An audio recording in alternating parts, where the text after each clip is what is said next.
A reading from the Acts of the Apostles. The angel of the Lord spoke to Philip, "Get up and head south on the road that goes down from Jerusalem to Gaza, the desert route." So he got up and set out. Now there was an Ethiopian eunuch, a court official of the Candace, that is the queen of the Ethiopians, in charge of her entire treasury, who had come to Jerusalem to worship and was returning home. Seated in his chariot, he was reading the prophet Isaiah. The Spirit said to Philip, "Go and join up with that chariot." Philip ran up and heard him reading Isaiah the prophet, and said, "Do you understand what you are reading?" He replied, "How can I, unless someone instructs me?" So he invited Philip to get in and sit with him.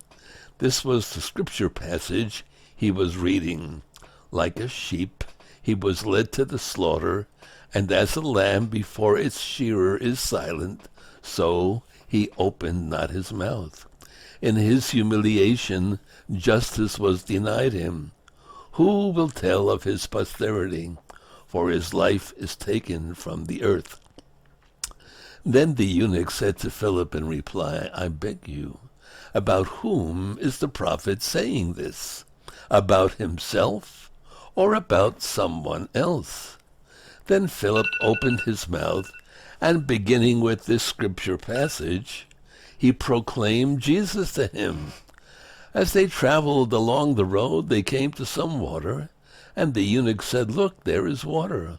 What is to prevent my being baptized?" Then he ordered the chariot to stop, and Philip and the eunuch both went down into the water, and he baptized him. When they came out of the water, the Spirit of the Lord snatched Philip away, and the eunuch saw him no more, but continued on his way rejoicing. Philip came to Azotus, and went about proclaiming the good news to all the towns until he reached Caesarea. The word of the Lord. Thanks be to God.